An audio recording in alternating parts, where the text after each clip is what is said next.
आकाशवाणी मध्य प्रदेश से प्रस्तुत हैं प्रादेशिक समाचार।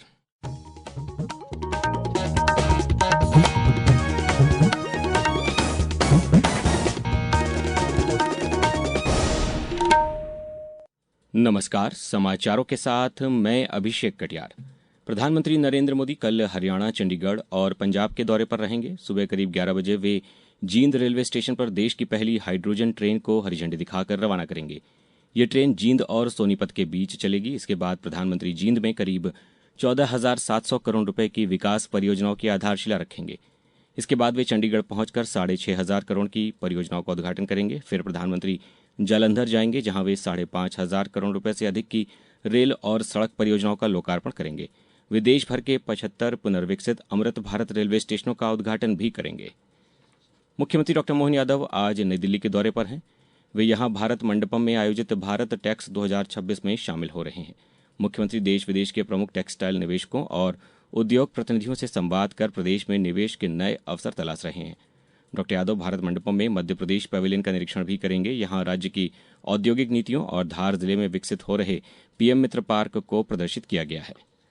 कटनी जिले की सलीमनाबाद वाटर टनल की खुदाई पूरी हो गई है। यह करीब 12 किलोमीटर लंबी टनल देश की सबसे लंबी वाटर टनल मानी जा रही है। इसके जरिए नर्मदा का पानी बिना पंप के सोन बेसिन तक पहुंचेगा। इस परियोजना से कटनी, मैहर, सतना, पन्ना और रीवा जिलों की करीब 2.25 लाख हेक्टेयर भूमि को सिंचाई का लाभ मिलेगा और कटनी शहर की पेयजल की जरूरत भी पूरी होगी।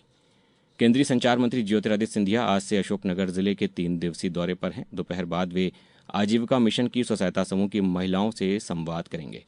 शाम 5:45 पर वे सेमरखेड़ी पहुंचकर विद्युत सब स्टेशन का लोकार्पण करेंगे। इसके बाद करीब 9 बजे तक वे अन्य स्थानीय कार्यक्रमों में शामिल होंगे।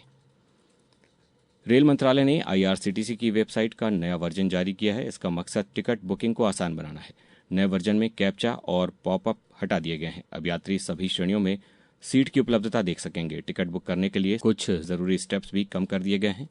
वेबसाइट अब यात्रियों की जानकारी भी सेव रखेगी। केंद्र सरकार ने अर्बन चैलेंज फंड के तहत प्रदेश की कई शहरी विकास परियोजनाओं को मंजूरी दी है। इन परियोजनाओं की कुल लागत करीब 2,753 करोड़ रुपए है, जिसमें इंदौर की जल प्रदाय योजना, जबलपुर की सीवरेज परियोजना और रीवा की जल प्रदाय योजना शामिल है। इसके अलावा उज्जैन में 11 मंदिर परिसरों के विकास और कॉरिडोर निर्माण की बड़ी परियोजना को भी मंजूरी मिली है। मध्य प्रदेश बाल अधिकार संरक्षण आयोग कल एक राज्य स्तरीय कार्यशाला का आयोजन करेगा। ये कार्यशाला भोपाल के MPCST विज्ञान भवन में सुबह 10 बजे से शुरू होगी। इसका मुख्य विषय पॉक्सो एक्ट और किशोर न्याय अधिनियम के क्रियान्वयन में बाल कल्याण समितियों की भूमिका है। कार्यशाला में विषय विशेषज्ञ हिस्सा लेंगे, जिसका उद्देश्य संकटग्रस्त और पीड़ित बच्चों की कानूनी सहायता और पुनर्वास व्यवस्था को मजबूत बनाना है। अब बात करते हैं मौसम की। प्रदेश में पिछले सप्ताह से भारी बारिश न होने से कई जिलों में सूखे जैसे हालात बन गए हैं। जबलपुर सहित प्रदेश के 35 जिलों में सामान्य से कम बारिश दर्ज की गई है। सबसे ज्यादा असर पूर्वी हिस्से जबलपुर, रीवा, सागर और शहडोल संभाग में देखा जा रहा है। मौसम विभाग के अनुसार अब तक प्रदेश में 11% कम बारिश हुई है। आज इंदौर, जबलपुर सहित कई जिलों में हल्की बारिश की संभावना है। मौसम विभाग के मुताबिक 19 जुलाई से नया मौसमी सिस्टम सक्रिय होने पर तेज बारिश फिर शुरू हो सकती है। अब कुछ समाचार संक्षेप में। जबलपुर के वैश्विक साहित्यिक मंच आईना के 7 आयाम जीवन के विषय पर आयोजित साहित्यिक अभियान को golden book of world record में दर्ज किया गया है। शिवपुरी में कॉलेज लेवल काउंसलिंग के तहत अब छात्र 31 जुलाई तक दाखिला ले सकेंगे।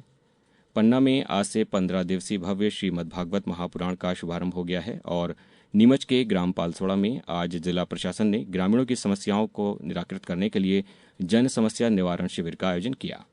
इस बुलेटिन में बस इतना ही। अगला बुलेटिन सुनिए शाम 7:10 पर। नमस्कार।